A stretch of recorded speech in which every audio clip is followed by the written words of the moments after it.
Namaste everyone and welcome back to Revive Nutrition. Prebiotic and probiotic are the hot topics in nutrition today. Everyone wants to know about it. In fact, more after seeing that Shilpa Shetty's Yakult advertisements, right? Well,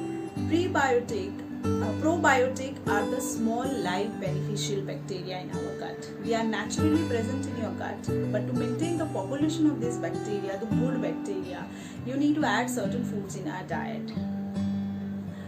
Prebiotic are the food for these bacteria. These are the substance which comes from carbs, especially the fiber which the human body cannot easily digest. So prebiotic and probiotic both sound similar but have a different roles to play in our body, and both are equally important.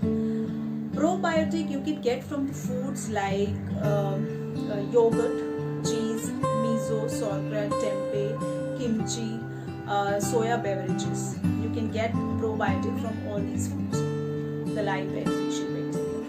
Prebiotic you can get it from bananas, onions, leek, garlic, asparagus, apple cider vinegar, soya beverages and whole wheat foods.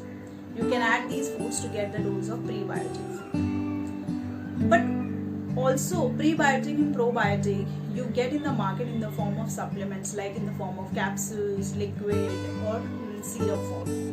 But make sure that you are buying that the one which doesn't have sugar, because many of them are added with the sugar, and when you add sugar in your body, the system turns more acidic and it kills the good bacteria rather than enhancing the growth of the bacteria. So you are doing more harm to the gut rather than making it healthy and happy. Yeah. So if you want to buy if you are looking for the supplement, go it without check the ingredients, or rather I would personally suggest you everything is easily available in the kitchen.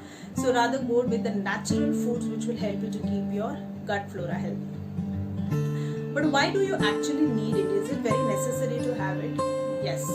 The gut microbiome consists of trillions of bacterial cells, which plays a role in carrying out a vital important functions in our body. For example, it helps us to prevent us from infection. It boosts our immunity. So if you want to boost your immunity, everything starts from the gut. Your gut needs to be healthy. It helps to prevent the leaky syndrome. It helps to prevent the metabolic syndrome. It also helps in better digestion, absorption and the detoxification process.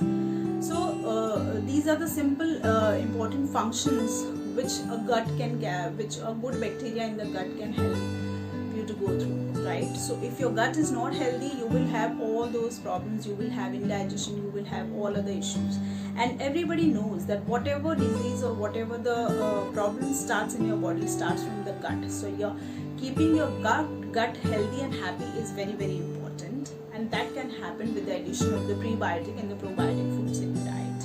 Yeah. Also, many of us are accustomed because of many reasons to take the pills, especially the antibiotics. If you are not well, or if you have a fever, or if you are going through any treatments, antibiotics are very common to take 5 days or 6 days dose, right? But what happens is when you take an antibiotics, the antibiotics kill the good bacteria, the probiotic in your gut, and that makes your gut weak. So it is very, very important when you are on the antibiotics to add probiotic foods in your diet to maintain the gut flora and avoid any gut issues. So you must have noticed when you go to the doctor, or if you have given a prescription of the antibiotic, the doctor always gives you an antacid to take before the meals to prevent that digestion issues or any indigestion issues, right? So that is why he already prescribed you a tablet to avoid these problems. So along with this tablet, or if you don't want to have any issues, I would suggest to do along with that, when you are on the antibiotics, make sure that you are adding the probiotic foods to enhance the growth of your live beneficial bacteria in your body. Yeah. So I'm sure it is clear what are probiotics, prebiotics and how it can be added in your diet. So make sure when you're planning your meal next time to add these foods in your daily routine, and you will surely be able to keep your gut healthy and avoid any gut issues. Yeah. So till our next video, have a great day ahead. Eat smart, exercise enough and sleep